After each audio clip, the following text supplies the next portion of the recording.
going on, guys? This is a new kind of thing on the channel. Sorry for the background noise. Printer is warming up.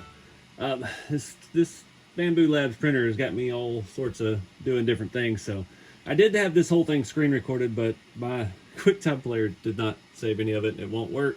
So we're doing it the old-fashioned way with a camera.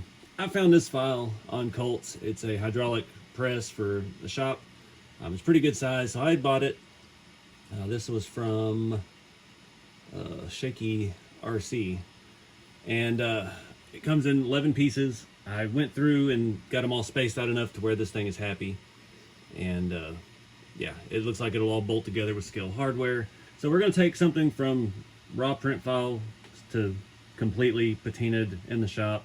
So got the printer warming up, get this thing printed out and see how it works. Printing in ABS, it's just what I have right now, so I don't know if that's right or not. Again, I'm still just shooting from the hip with all this 3D printed stuff, but I'm having a lot of fun doing this.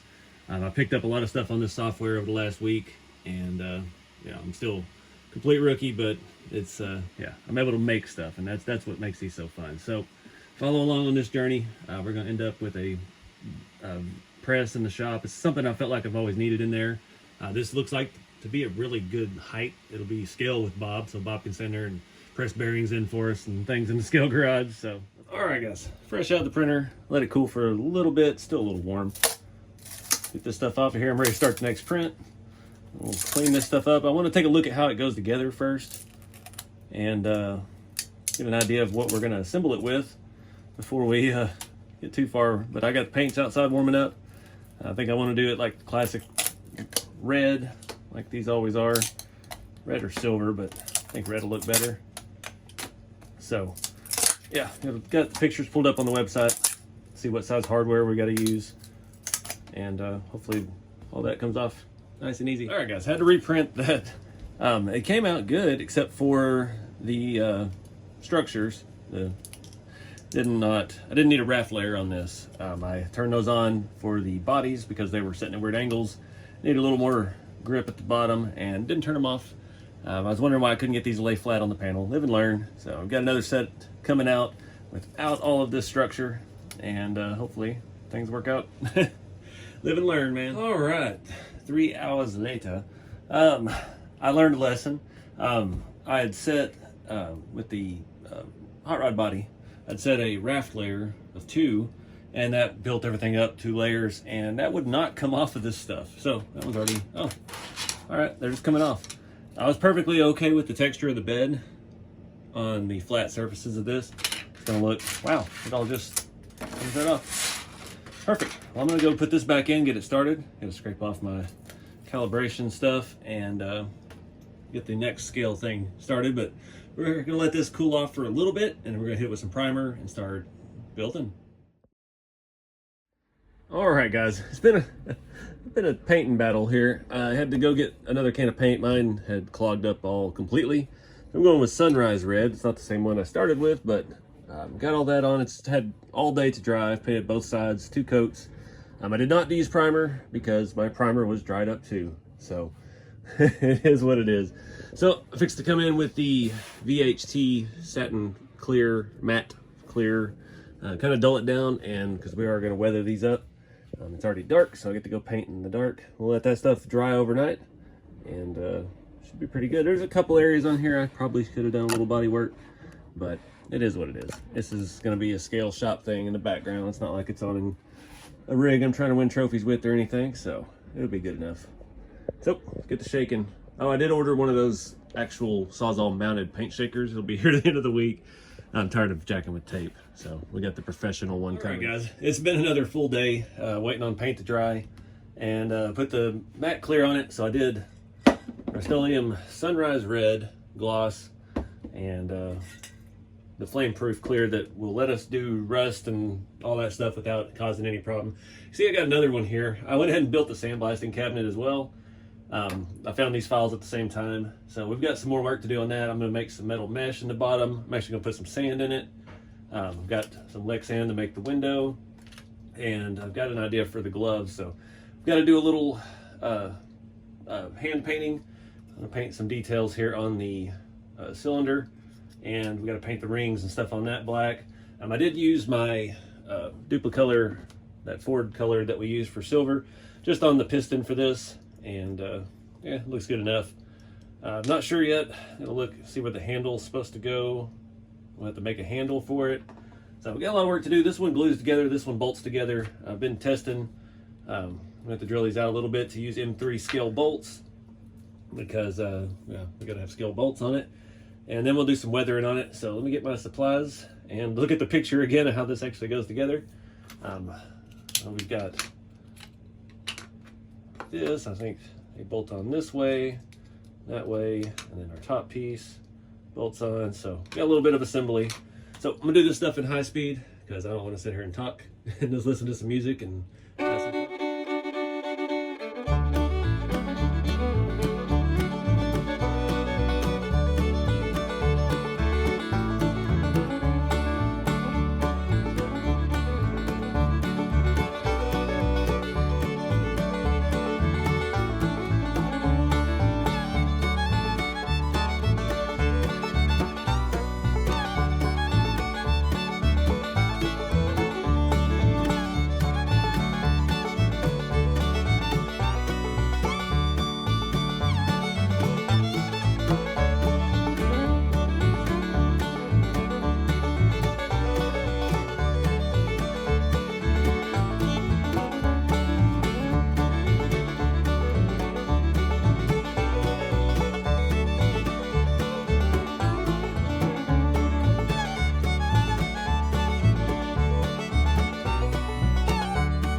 Alright guys, it's been a long journey to get here, just for some scale accessories, but man, it looks good. This thing came out phenomenal. It's still a little wet. I'm gonna let it dry up for a couple days before we really start handling it.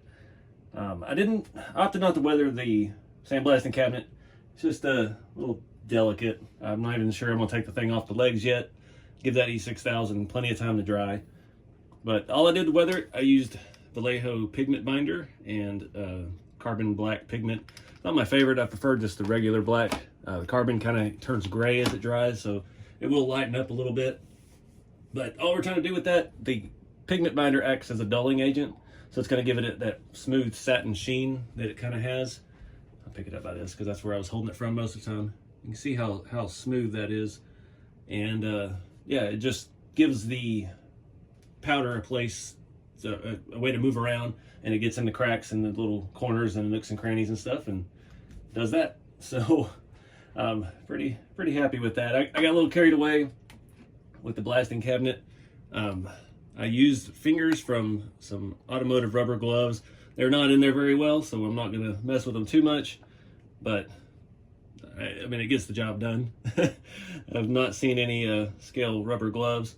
Cut a piece of that, a little office desk organizational basket, and just set that in there so we have a screen. And I went and got some sand. We have real fine dirt around here. Pour some sand in here. I'd like to add a nozzle and stuff for it, but I don't have anything like that handy, and we're here, so that's what we're gonna do. Typically these funnel down the bucket. I didn't plan very well. Bucket usually you put underneath and that'll drain into it and catch it. And yeah, I did not do that right. Let me get this rubber band off of here and see how we're doing.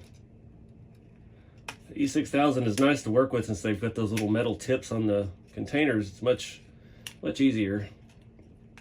I just dumped dirt out in the shop, so oh well.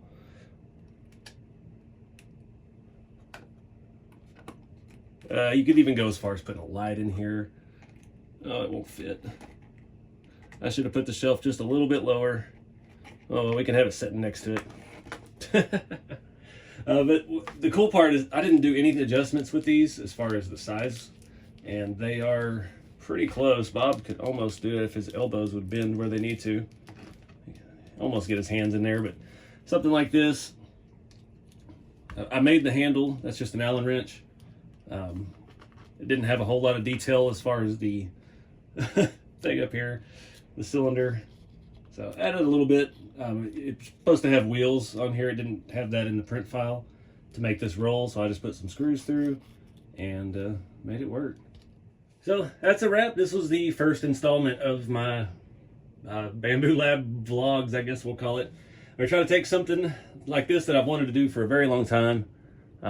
I needed some more scale shop tools. I've got a bunch of stuff, but I don't have tools. And you know, doing what we do with the hot rods, you got to have some tools. So maybe the next time we'll do like a press brake or something like that. Excuse me, losing my voice. But this thing has been a blast. I try not to get too in-depth with the print side because I'm not that in-depth with it myself. But again, if you're interested in any of these Bambu printers, they're having a big sale right now. It helps the channel out a lot if you use the affiliate link in the video description. I get a little bit of that. I'm really losing my voice. But both of these files came from colts3d.com. I just searched Scale Garage and I started getting all kinds of cool stuff like this. There's tons of stuff out there. I think these two files together were like $4 and change to pay for the design. So I couldn't do it for that much. It would take me a day to figure out how to even lightly operate a file making software like Fusion or something. So that's definitely not, we're not there yet. I'm not there yet, but there's a lot of stuff out there available. So get out there and have some fun with the hobby, guys. No matter what direction you're in, if you're in the printing, you're in the bashing, whatever it is, just have some fun and keep it scale. I'll see you in the next video.